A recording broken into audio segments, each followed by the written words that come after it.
En ce début de l'année 1942, l'issue des combats en Europe comme dans le Pacifique est incertaine. Le commun des mortels ne peut pas savoir que cette année-là va marquer un tournant dans la guerre.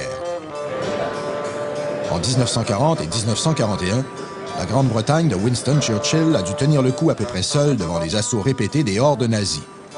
Mais, comme va le prouver la suite de l'histoire, la mise en cause de l'URSS et des États-Unis va renverser l'équilibre des forces.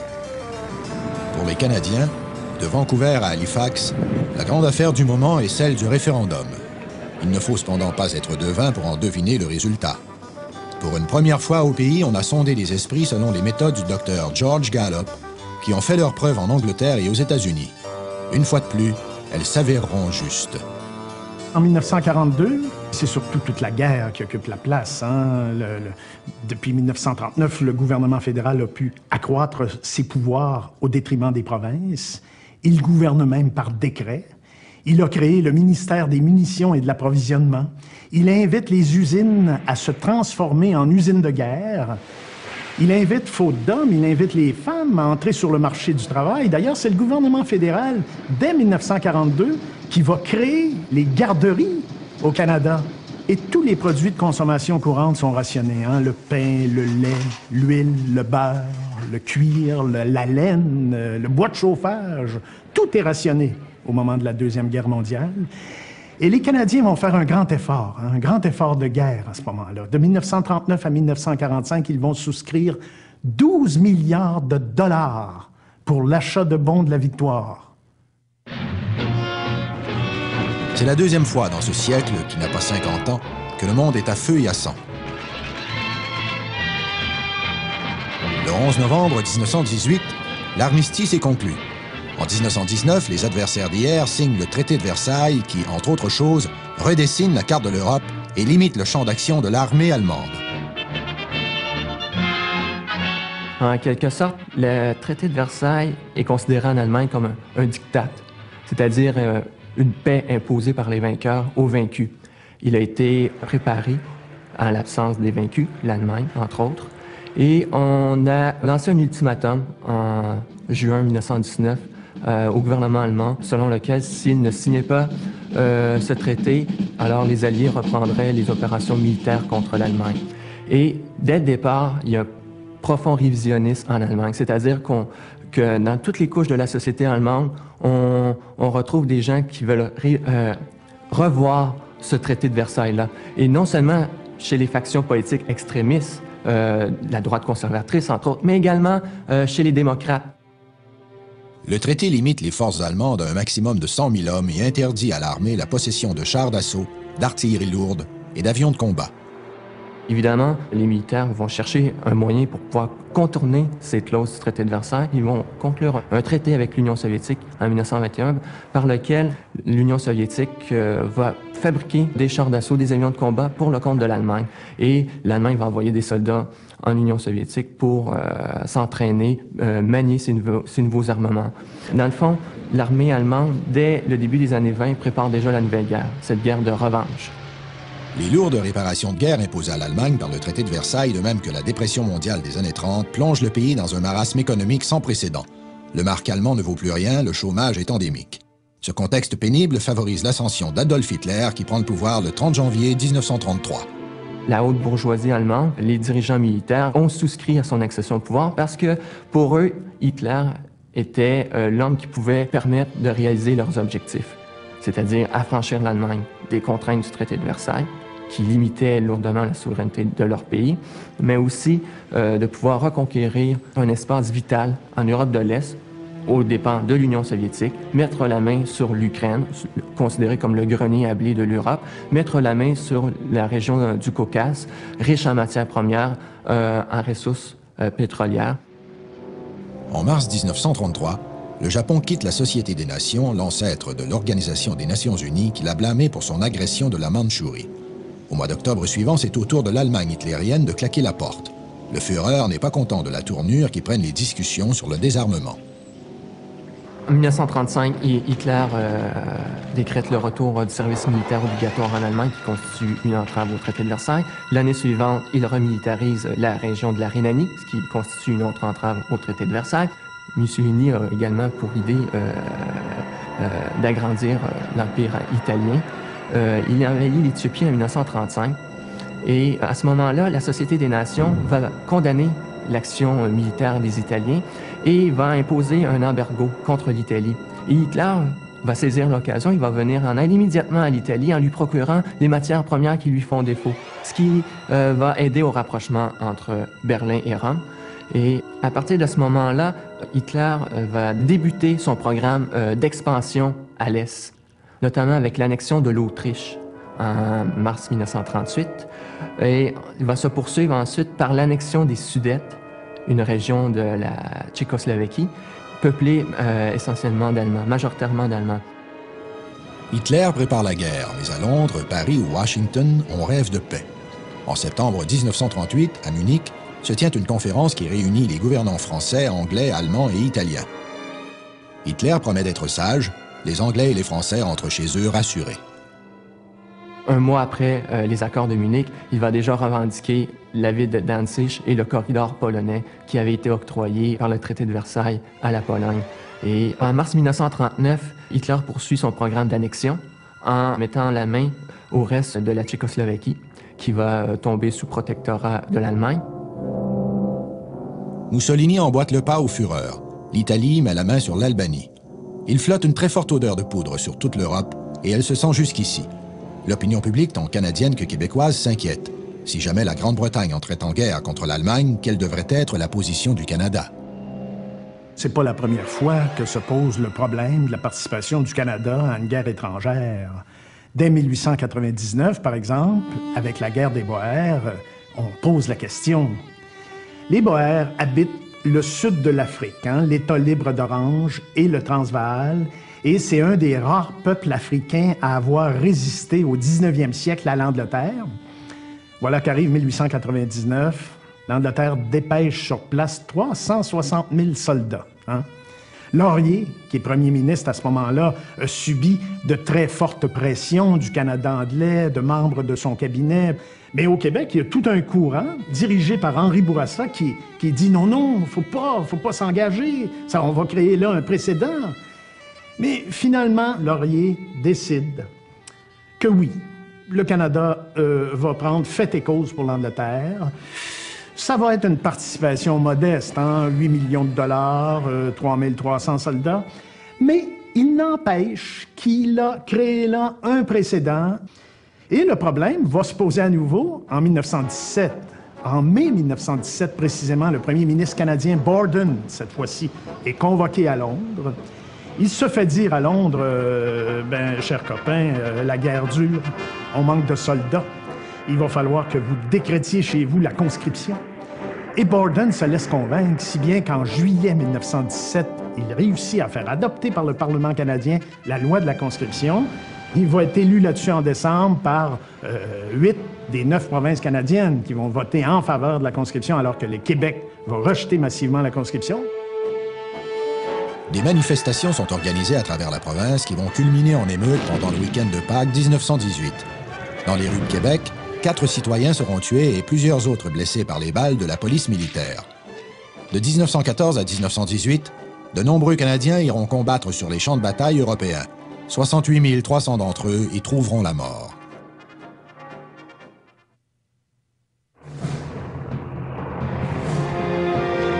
Le 1er septembre 1939, l'armée allemande envahit la Pologne. La France et l'Angleterre déclarent la guerre à l'Allemagne. Le Canada les imite quelques jours plus tard. C'est le 10 septembre que le Canada entre en guerre contre l'Allemagne. Et aussitôt, on se base un peu sur ce qu'on a appris de la guerre des bourgs et de la Première Guerre mondiale. C'est que ce sera le volontariat qui sera l'effort principal militaire canadien outre-mer en tous les cas.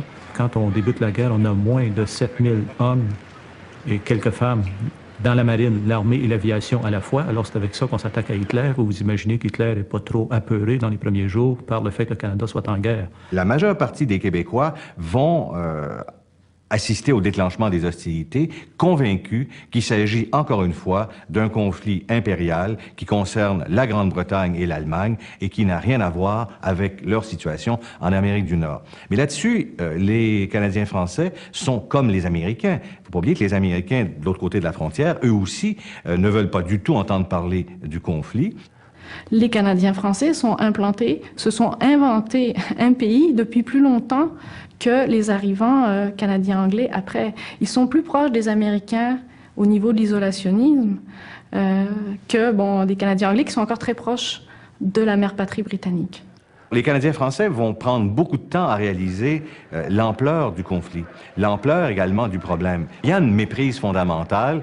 Ce n'est pas notre guerre. On n'est pas mêlé à cela. On ne veut pas l'entendre parler. Et surtout, on nous l'a dit qu'on n'en parlerait pas.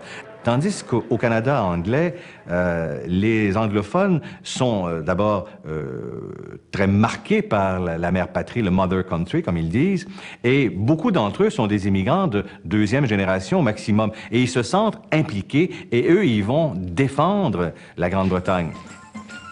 Le débat sur une éventuelle conscription s'engage au Québec. Maurice Duplessis voit là l'occasion rêvée de déclencher des élections, ce qu'il fait à la fin de septembre. Son adversaire, le libéral Adélard Godbout, reçoit un solide appui des ministres libéraux fédéraux du Québec, dont le plus connu est Ernest Lapointe. Les ministres fédéraux interviennent pour promettre que si les Québécois votent pour le Parti libéral au Québec, donc font battre Duplessis, il n'y aura pas de conscription. C'était comme une promesse. Et ça va être très important quand le premier ministre King va vouloir être relevé de cet engagement-là. Alors ça, je pense que cette promesse-là, il faut en tenir compte. C'est quelque chose d'assez fondamental chez les Québécois à ce moment-là. Duplessis s'est fait avoir parce que les libéraux ont tellement fait une belle promesse qu'il n'y aurait pas de conscription. Alors, le peuple québécois a plongé là-dedans. Il a dit, c'est notre police d'assurance, on vote libéral. Le 25 octobre 1939, 54% des votes vont à Adélard Godbout. Duplessis n'a plus que 15 députés à ses côtés. Il entame une traversée du désert de 5 ans. Le gouvernement fédéral a aussi fait voter la loi des mesures de guerre qui lui confère des pouvoirs considérables sur l'économie comme sur la diffusion des idées. Il a procédé ensuite à l'adoption d'un budget spécial de 100 millions de dollars pour les opérations de guerre. Dès décembre 1939, quelques milliers de soldats volontaires canadiens partent pour l'Angleterre. On a rapidement 2 divisions qui sont en Grande-Bretagne et surtout la première division, il arrive très, très rapidement. Mais il faut beaucoup d'entraînement encore à ces hommes-là. Je vais donner un exemple qui est plus près des Canadiens français. Le Royal 22e Régiment compte moins de 200 hommes. Ça inclut ses musiciens, son cordonnier, etc. Quand on entre en guerre, il n'y a même pas suffisamment de masques à gaz pour tous ceux qui y arrivent dans les premiers jours. Alors c'est comme ça partout au Canada. Alors vous comprenez que quand le régiment arrive de l'autre côté avec 900 hommes, il y en a à peu près 700 qui n'ont à peu près aucun entraînement. Et c'est comme ça, vous pouvez multiplier ça dans toutes les unités, dans l'artillerie, dans les blindés, partout. Le 25 mars 1940, le premier ministre Mackenzie King déclenche les élections fédérales que son parti remporte haut la main, grâce notamment à un appui massif des Québécois. Les libéraux sortent réconfortés de leurs 2 victoires électorales, tant québécoises que fédérales. Ils peuvent accroître leur effort de guerre sans crainte de réaction excessive du Québec. Cet effort de guerre est d'abord économique et industriel. Le chômage provoqué par la crise économique des années 30 est éradiqué. On va transporter une partie de l'industrie aéronautique britannique de ce côté-ci. Des grandes compagnies vont naître. Il y a beaucoup de contrats qui sont donnés par les Britanniques également aux Américains. Malgré le fait qu'au niveau des industries lourdes, je dirais que l'Ontario était beaucoup plus privilégié que Québec. C'est sûr qu'il y a eu à Sorel, Marine Industries avec la famille Simard. Il y a eu des grands chantiers, l'avionnerie aussi. Mais je dirais que ça n'a pas laissé des traces aussi importantes. Au niveau de l'impact des grands contrats de guerre, on voit que l'Ontario va à ce moment-là prendre une avance sur le Québec assez phénoménale. Ils vont profiter des contrats de guerre beaucoup plus avec CDR, beaucoup plus que le Québec. Alors ces contrats-là vont devenir très importants pour le Canada parce que vous imaginez que la grosseur ou l'importance des armées américaines, nos échanges sont positifs, un peu comme ils sont aujourd'hui. En mai 1940, les Allemands s'abattent sur les Pays-Bas et la Belgique. Les Français et les Anglais volent à leur secours. Mal leur en prend.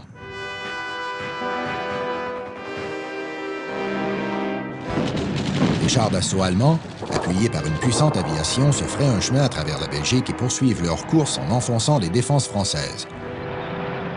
Une semaine plus tard, le vieux maréchal Pétain demande l'armistice.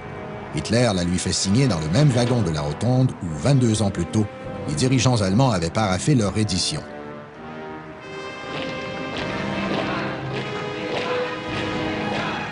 De Londres, le général de Gaulle lance son fameux appel à la résistance. À la suite de la défaite de la France, Hitler décide d'entamer une bataille contre la Grande-Bretagne. Ça va être la bataille d'Angleterre qui va mettre aux prises l'armée de l'air allemande, la Luftwaffe, contre la Royal Air Force.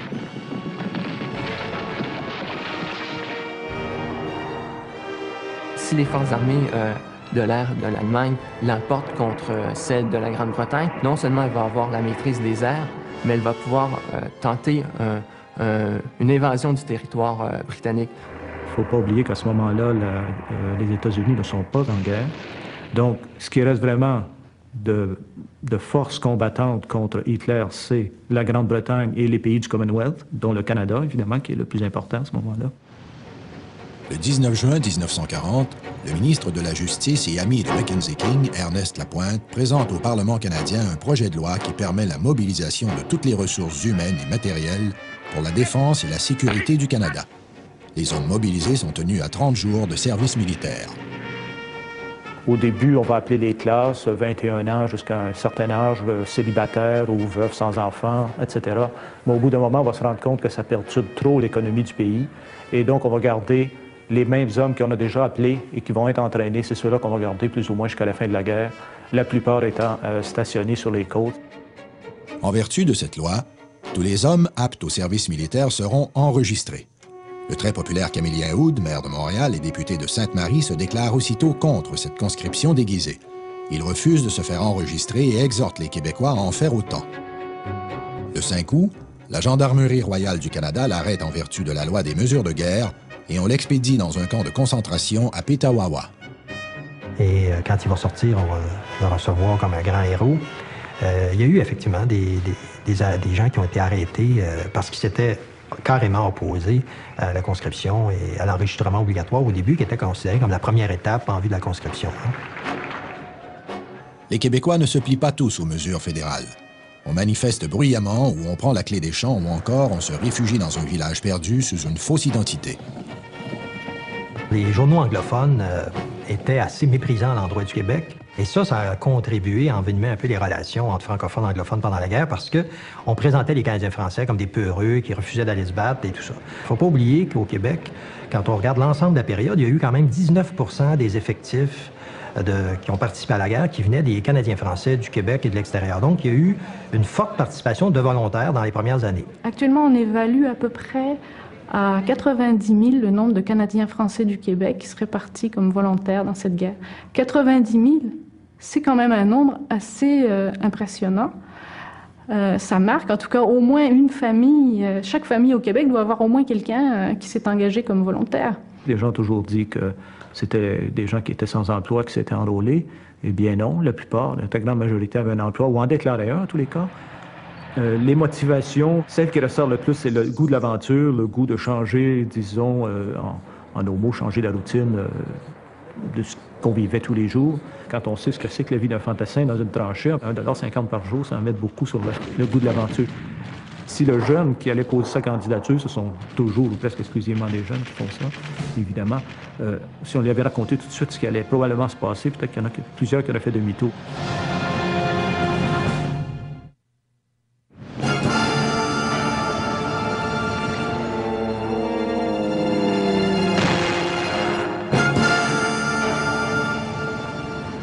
Hitler, à la mi-juillet, pense encore à cette possible guerre contre l'Angleterre, à une invasion de l'île britannique, pour pouvoir la contraindre à accepter finalement la prédominance de l'hégémonie allemande sur tout le continent européen. Mais pour les généraux allemands, l'essentiel, c'est plutôt d'attaquer immédiatement l'Union soviétique et de saisir cet espace vital-là nécessaire à faire de l'Allemagne une grande puissance continentale autarcique. Le dictateur allemand a déjà conquis la Hongrie, la Roumanie et la Bulgarie. En avril 1941, il ajoute vite la Yougoslavie et la Grèce à son tableau de chasse. Cependant, la campagne de Russie va se dérouler moins bien que prévu. le point tournant de la Deuxième Guerre mondiale, c'est-à-dire le tournant décisif à partir duquel l'Allemagne ne pourra plus espérer remporter la victoire, c'est vraiment la campagne Barbarossa, c'est-à-dire la campagne de Russie de juin à décembre 1941. Les pertes sont tellement énormes contre l'Union soviétique dès cette campagne que l'Allemagne ne pourra plus espérer remporter une victoire, mais Hitler ne veut pas conclure de paix. Il veut poursuivre la guerre jusqu'à la fin en espérant peut-être que l'Union soviétique va s'effondrer de l'intérieur ou quoi que ce soit. Stoppée devant Moscou, l'armée allemande retraite dans le froid intense des hivers russes. Cela ne présage rien de bon pour l'avenir. Au même moment, au début de décembre 1941, les Japonais attaquent Pearl Harbor et y détruisent presque la totalité de la flotte américaine du Pacifique. Cette agression force les États-Unis à déclarer la guerre au Japon et à ses deux alliés de l'Axe, l'Italie et l'Allemagne. Au début de l'année 1942, le chef d'État canadien est toujours lié par ses engagements, mais la pression des partisans de l'effort de guerre total s'accroît. De la même façon qu'en 1917, on n'arrive pas à gagner ce pari. Il n'y a pas assez d'hommes qui s'engagent volontairement. Ce qu'il faut comprendre, c'est que ces hommes qui sont au combat, qui sont sur le front, ont besoin d'être relevés, si l'on peut dire. Il faut qu'ils puissent prendre des congés. Ce sont des hommes qui sont exténués, qui sont fatigués. Cela fait déjà 2-3 mois qu'ils combattent. Le ministre Alstom a fait pression auprès de Mackenzie King. Il dit, bon, il faut quand même songer à envoyer des conscrits outre-mer. Mackenzie King ne veut pas, refuse. Le gouvernement libéral de Mackenzie King a toujours été préoccupé d'essayer de sauver l'unité nationale. Et en ce sens-là, il y avait très peur de refaire l'erreur de la Première Guerre mondiale, parce que dans l'imaginaire des Québécois, on se rappelait toujours la conscription avec Borden lors de la Première Guerre mondiale, et ça, c'était le truc qui était le plus, dont qu'on craignait le plus. Il décide alors de tenir un référendum qui le libérerait de ses promesses antérieures. Il aura lieu le 27 avril 1942. Les Canadiens devront répondre à la question suivante par un oui ou un non.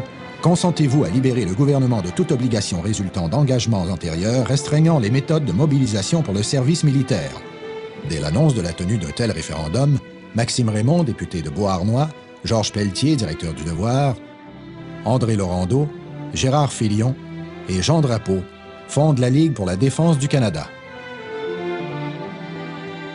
Sa position est simple, elle dit pourquoi envoyer des conscrits alors que, bon, notre propre pays, on n'est même pas sûr de pouvoir le défendre correctement. Et c'est là le coup de génie de la Ligue pour la défense du Canada et aussi d'Henri Bourassa, qui réapparaît à ce moment-là. On crée la Ligue pour la défense du Canada. C'est-à-dire qu'on veut promouvoir un Canada indépendant qui n'est plus soumis à la Grande-Bretagne aux décisions. Souvent, d'ailleurs, la Ligue de défense du Canada prend l'exemple de l'Australie qui a envoyé ses hommes les mieux formés, les mieux préparés en Grande-Bretagne et qui maintenant, avec l'avance des troupes japonaises dans le Pacifique, est menacée alors que les meilleurs hommes sont partis. Donc, c'est un parallèle qui est souvent fait par les leaders de ce mouvement-là. Parce que la Ligue pour la défense du Canada n'avait pratiquement pas de moyens. On s'est lancé dans une improvisation totale avec peu de ressources financières et surtout, à l'époque, il ne faut pas oublier qu'il y avait le rationnement. Donc, pour avoir de l'essence, pour avoir du temps d'antenne, il fallait la permission du gouvernement, il fallait l'autorisation du censeur, de sorte qu'on a purement et simplement profité des réseaux, c'est ce qu'on dirait aujourd'hui, des réseaux qui existaient chez les nationalistes de l'époque pour lancer de toutes pièces une organisation qui a duré quelques mois et pouvait rassembler facilement dans une petite ville comme Granby, comme Victoriaville, des foules de 5, 6 000, 10 000 personnes, ce qui s'était jamais vu depuis pas mal longtemps. Et ils avaient une influence considérable grâce à la radio. Radio-Canada leur était interdit par décision du gouvernement fédéral. Mais ils achetaient du temps d'antenne et avec les moyens du bord, ils gravaient des disques qui étaient joués un peu partout au Québec. Et les gens découvraient autour de Maxime Raymond, d'André Laurendeau, de Michel Chartrand, de Jean Drapeau, toute une série de jeunes qui répondaient à leurs attentes et qui prenaient en quelque sorte le relais des attitudes qui avaient été bien cimentées depuis la première crise de la conscription, celle de 1917. En fait, les milieux nationalistes mènent une campagne absolument vigoureuse et victorieuse, puisqu'au bout de la ligne, hein, il y a 71% du Québec qui va voter non. Au Canada, évidemment, c'est 63% en faveur du oui. Mais si on prend le Québec, si on exclut les anglophones du Québec, c'est 85% des Canadiens français du Québec qui ont voté non. Donc, massivement au Québec, on ne veut pas de conscription. Dans la foulée de l'échec référendaire en 1942, les milieux nationalistes s'agitent sérieusement. À l'avant-plan figure le député fédéral Maxime Raymond qui a claqué la porte du Parti libéral. Maxime Raymond faisait partie de la bonne bourgeoisie de Montréal. Son père était un industriel important et toute la famille jouait un rôle important dans le milieu des affaires de Montréal. Son frère, par exemple, était sénateur et aussi propriétaire des Canadiens de Montréal.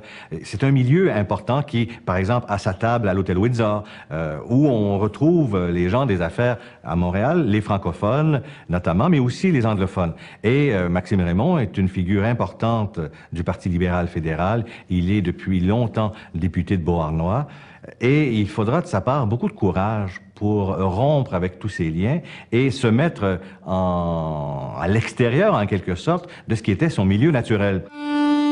Plusieurs le considèrent comme le fils spirituel du grand Henri Bourassa. Il préconise l'indépendance totale du Canada vis-à-vis le Commonwealth et il croit possible une égalité des deux nations canadiennes. Le Bloc populaire est né officiellement en octobre 1942, c'est-à-dire exactement 6 mois après la crise de la conscription.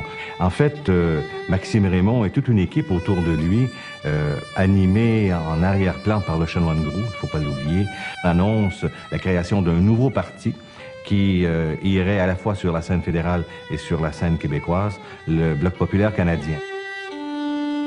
Le fameux René Chaloux, député indépendant, fait aussitôt savoir qu'il soutiendra Raymond. Sa position fait le poids. Il est encore auréolé d'un acquittement à la suite d'un mauvais procès que les autorités fédérales lui ont fait en vertu de la loi des mesures de guerre. Le noyau de ce nouveau parti est constitué d'une trentaine de militants nationalistes de Montréal et de Québec. Certains sont fort connus et appréciés, comme le fameux Dr Hamel ou le fondateur de l'Action libérale, Paul Gouin. Le Bloc, on ne sait peut-être pas, va pendant plusieurs mois être vraiment l'enfant chéri de l'ordre de Jacques Cartier, c'est-à-dire la Patente, hein, cette organisation secrète extrêmement influente au Québec et au Canada français. Et pendant 1 an et demi à peu près, la Patente va considérer que le Bloc est l'organisme qui devrait permettre aux Québécois, aux Canadiens français, comme on disait à l'époque, de sortir de leur situation de second plan et d'accéder au poste de commande. Dans l'armée, les francophones étaient maltraités. Il n'y avait pas de formation, par exemple, dans les services techniques. Il n'y avait pas d'école technique en français. Les cours de langue étaient très mal donnés, si bien qu'il y avait très peu de francophones, ni dans l'aviation et dans la marine. C'était presque exclusivement britannique. C'était la Royal Air Force, c'était la Navy britannique. En fait, les Canadiens français avaient même dans l'armée des postes souvent subalternes dans les services techniques et c'était dans l'infanterie essentiellement. Alors, le Bloc va permettre la diffusion de son programme, qui est un message nouveau dans lequel, par exemple, on parle de nationalisation, on parle de scolarité poussée et surtout, ce qui est important pour l'époque, après la grande misère de la crise des années 30, on a un programme franchement urbain. On s'occupe non plus de la colonisation qui est complètement finie, qui est un rêve utopique. On s'occupe plus de promesses qui ne seraient que rurales. On s'occupe du sort des urbains. Le Bloc est à peine fondé que doit se tenir une élection complémentaire fédérale dans le comté montréalais d'Outremont en novembre 1942. Le premier ministre King compte y faire élire le général Laflèche, à qui il vient de confier le ministère de la Défense nationale. Le Bloc populaire ne brigue pas officiellement les suffrages, mais il y dépêche un jeune avocat nationaliste. Il s'appelle Jean Drapeau. Son organisateur électoral est un certain Michel Chartrand. Tous les dirigeants du Bloc populaire défilent sur les estrades électorales outremontaises. Le Bloc populaire a été une école et un lieu de rassemblement important pour cette jeune génération qui, autrement, aurait eu les ailes brisées par la Deuxième Guerre mondiale. En fait, toute une génération qu'on va retrouver partout dans les années 50 et 60. Cette génération-là va se retrouver dans le contexte de réflexion et ensuite d'ébullition qui nous amène à la Révolution tranquille.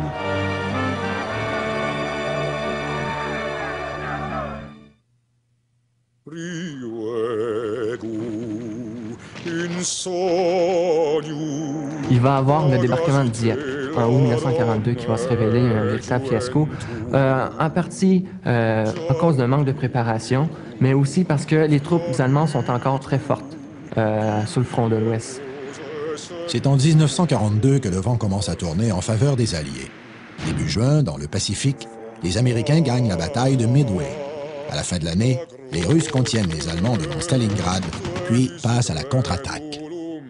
Il va y avoir un débarquement en Afrique du Nord en novembre 1942 qui va se poursuivre par des débarquements successifs en Italie.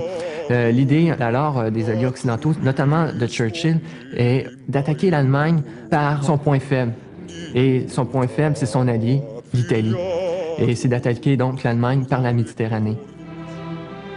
À la mi-août 1943, Mackenzie King reçoit les chefs politiques alliés à Québec, soit Winston Churchill et Franklin Roosevelt.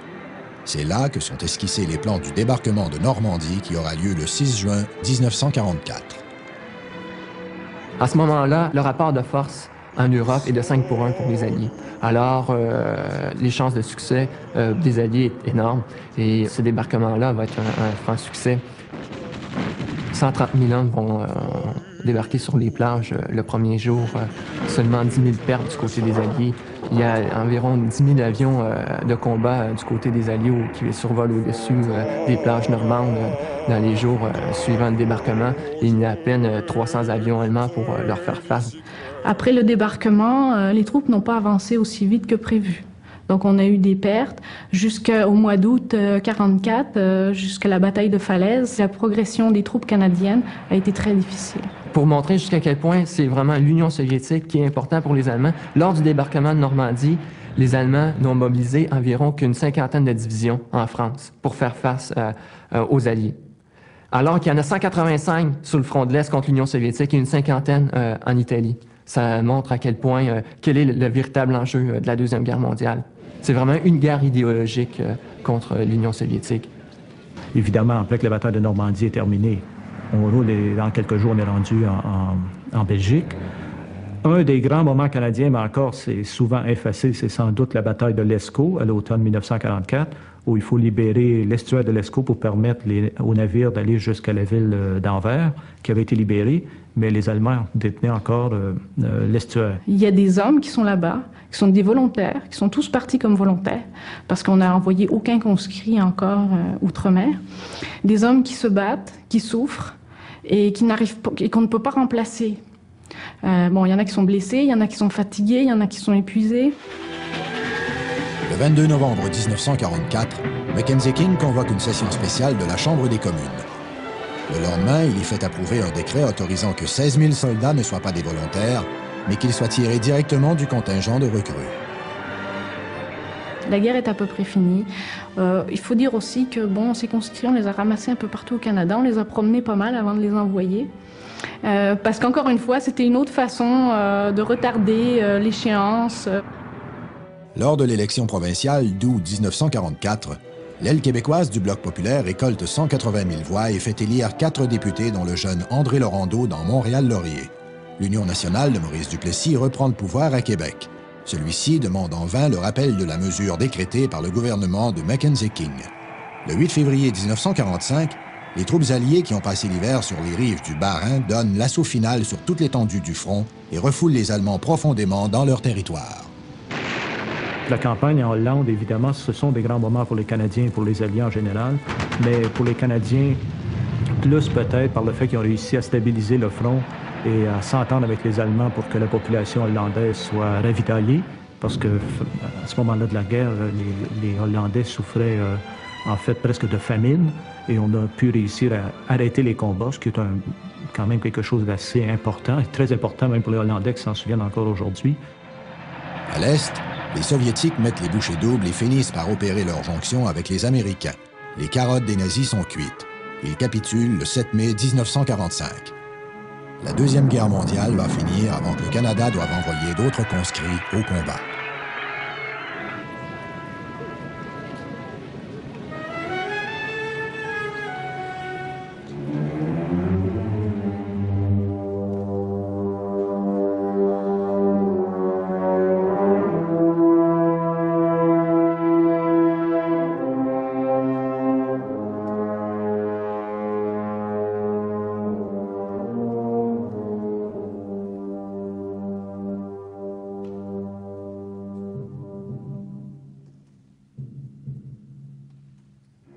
Avec le retour des militaires, les témoignages qui sont livrés, c'est comme si on réalisait inconsciemment que collectivement on s'est trompé et qu'on est passé à côté du sens de ce conflit, qui était un conflit entre deux idéologies, l'idéologie démocratique à laquelle on croit toujours et l'idéologie nationale-socialiste totalitaire d'Hitler.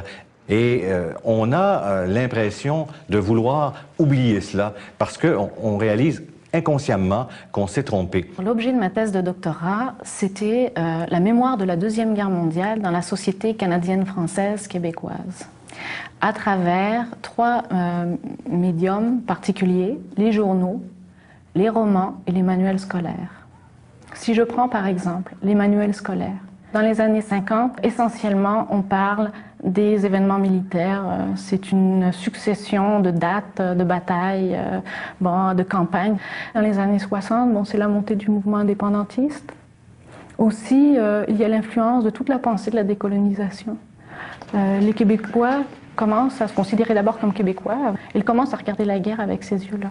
L'essai d'André Laurendeau, La crise de la conscription, présente les Québécois comme un petit peuple qui est embarqué dans une guerre dans laquelle ils n'ont aucun pouvoir de décision. Qu'est-ce qu'on voit dans ces manuels à partir des années 80? Le plébiscite de 1942 prend une place très grande. Il y a même dans certains manuels, ça ouvre carrément le chapitre sur la Deuxième Guerre mondiale. On parle très peu des événements militaires. Enfin, ce qui concerne les batailles, l'engagement des Canadiens et des Canadiens français dans l'armée, c'est réduit à très peu de choses. On met beaucoup l'accent sur la crise de la conscription. Une des erreurs les plus fréquentes que j'ai pu relever, c'est qu'on laisse entendre que le 27 avril, on a voté, les Canadiens français du Québec ont voté non à la conscription et que dès le lendemain, on a envoyé les Canadiens français au bout du fusil se battre outre-mer, alors que la réalité est beaucoup plus complexe que cela. Tout cela pour dire que la façon dont on se souvient du passé est souvent très émotive et s'articule en fonction de nos aspirations. Et quelquefois, c'est un peu au mépris de la vérité historique, ou en tout cas de certaines nuances. Quand vous parlez des anciens combattants du reste du Canada, comme ça m'arrive assez fréquemment, je dois dire qu'eux aussi trouvent qu'on ne met pas assez d'emphase ou qu'on ne raconte pas l'histoire de ce qui s'est véritablement déroulé durant la Deuxième Guerre mondiale, qu'on ne fait pratiquement pas référence au rôle militaire du Canada durant cette guerre. Il y a une partie de l'intelligentsia québécoise qui, pour prendre le mot de Pierre-Éliott Trudeau dans ses mémoires, passe à côté de l'histoire. Et ça, c'est assez difficile à admettre quand on entend un homme intelligent comme Pierre-Éliott Trudeau dire qu'il n'a pas compris ce qui se passait. Il y en a peut-être aussi dans l'élite qui ont eu certains remords et qui n'avaient pas trop à mettre en exergue le rôle qu'ils avaient joué pour éviter cette guerre finalement, et pour eux et pour ceux qui les entouraient. Ils n'étaient pas capables, les Canadiens français de l'époque, de voir clairement les enjeux. Ils voyaient ça comme une guerre britannique alors qu'on était dans une guerre mondiale. Les intérêts, c'était le fascisme, c'était pas les intérêts impérialistes de l'Angleterre. On peut comprendre pourquoi ils ne pouvaient pas voir ça, compte tenu du fait qu'ils étaient dominés dans cette structure politique, dominés dans l'armée, donc ils n'étaient pas très sympathiques à cette participation-là. On en est même arrivé au point de dire, dans certains cas, qu'on n'avait pas participé à cette guerre-là, où l'on parle uniquement des déserteurs, de ceux qui se sont cachés. Bon, lorsqu'on parle à des Québécois encore aujourd'hui, tout le monde va parler du grand-oncle ou du grand-père qui s'est caché dans les bois pour pas aller à la guerre, etc. Mais très peu vont parler spontanément du grand-père, de l'oncle, en tout cas de quelqu'un de la famille qui s'est engagé volontairement. Moi, je ne lance la pierre à personne, surtout quand on sait à quel point on nous avait lavé le cerveau pendant 20 ans entre les deux guerres sur le sens de notre non-participation et sur le sens de ce qu'allait être le prochain conflit. Ce qui fait qu'on ne s'est pas intéressé à la nature du combat qui se déroulait en Europe et qui opposait la civilisation à une forme de barbarie. Il ne faut pas quand même mâcher les mots.